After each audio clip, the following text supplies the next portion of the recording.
Hey, everybody. Welcome to VaynerX Presents, Marketing for the Now. Gary, how are you doing? I'm quite well. Andrea, how are you? I am good. I'm always excited for these episodes, but I think this one is going to be a particularly juicy one.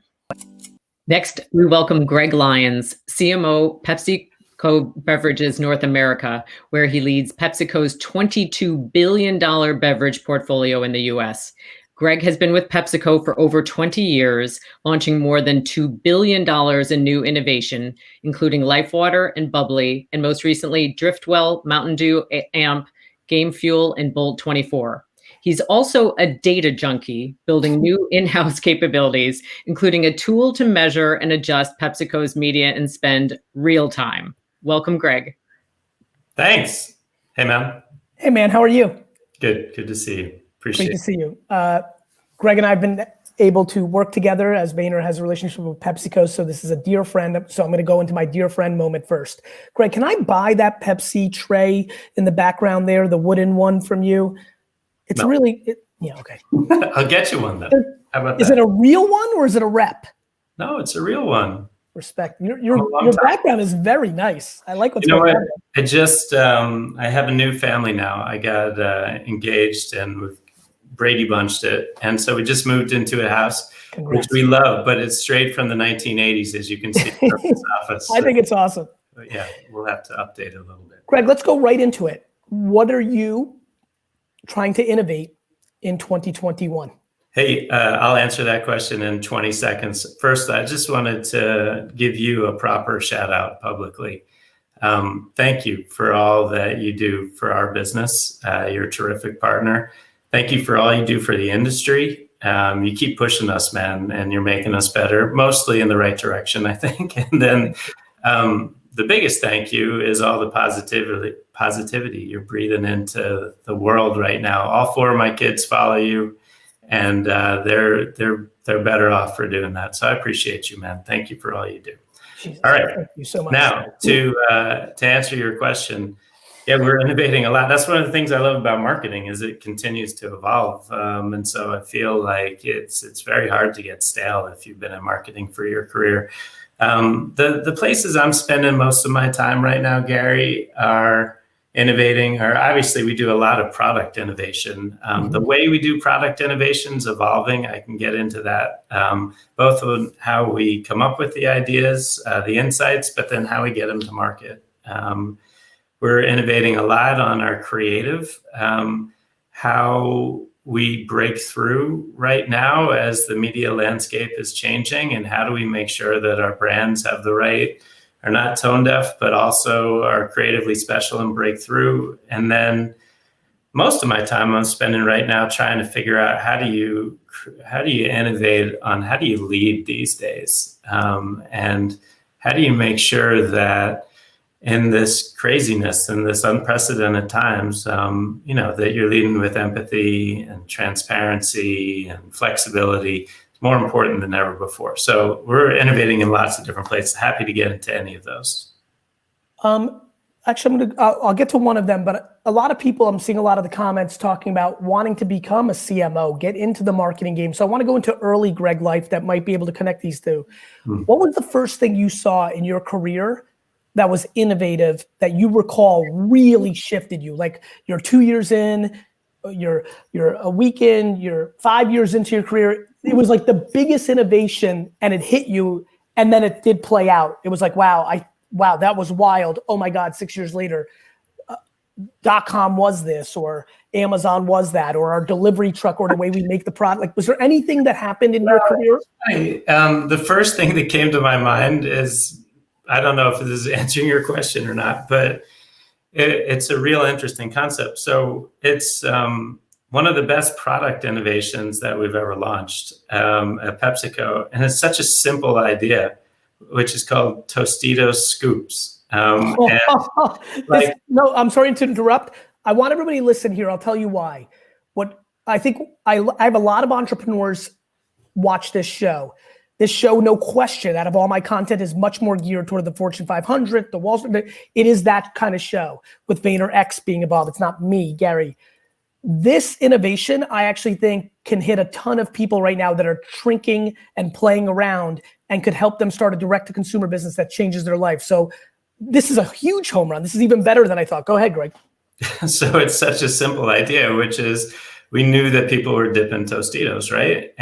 But what would happen is sometimes the chip would break, or sometimes it wouldn't fit into the jar, and you wouldn't get the right amount of salsa on it. So you get salsa over one piece, but then you'd eat the rest. And so what a simple, beautiful idea to create a little scoop out of the tortilla chips. So you get just the right amount of salsa.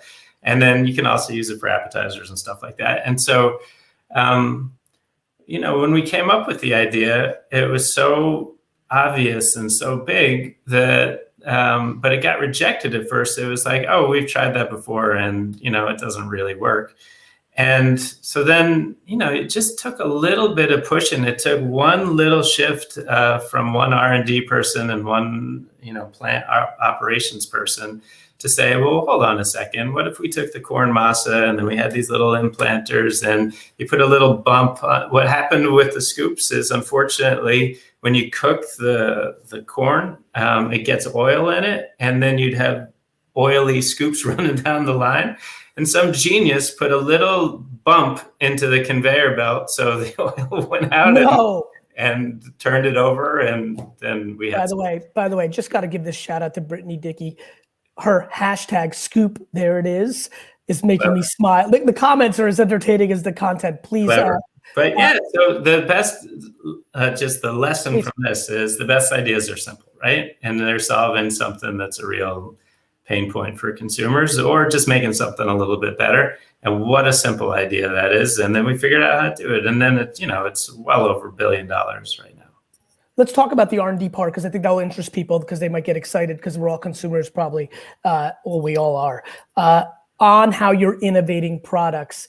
Yeah. As much as you're allowed to share, what can you get into? Yeah, so we use a lot of data right now. And so we use AI as well. So we listen to, and this sounds a little creepy, but we monitor what people are talking about on social media, not any individual, but in aggregate. And we understand what ingredients are trending and what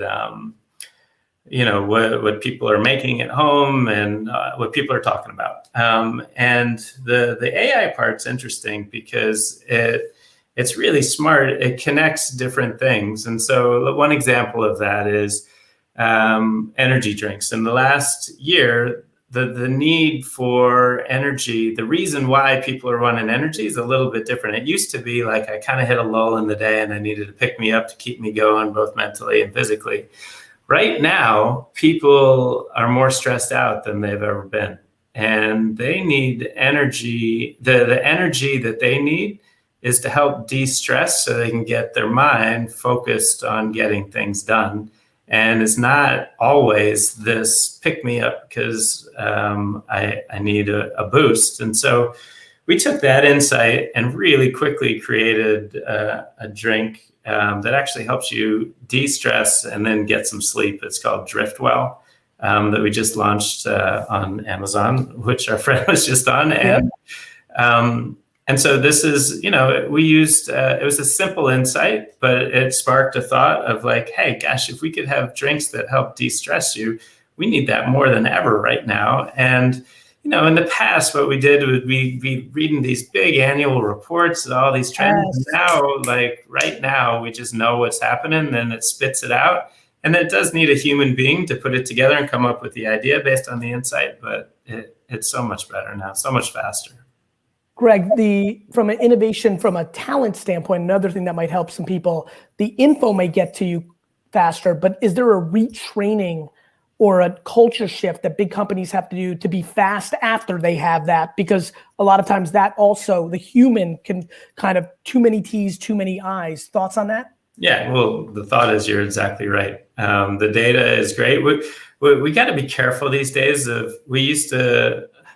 lots of people call it data-driven marketing. We call it data-informed marketing. Yeah, I like that. We want to make sure that the data is used. We had all this data that we weren't using, so we figured out how to do that. But it does need, some common sense on the end of it, because sometimes the data is garbage that you're looking at. So you need some common sense, and then you need a real sense of urgency, because speed is so important right now in business. And driving that culture of getting things done and getting things done quickly is something that we're working on at PepsiCo. And we gotten much better. This drift well thing that I just talked about, that was from idea to launch in about 6 months. Normally it was taking us 2-3 years from there. And so it's absolutely a skill that's critical these days.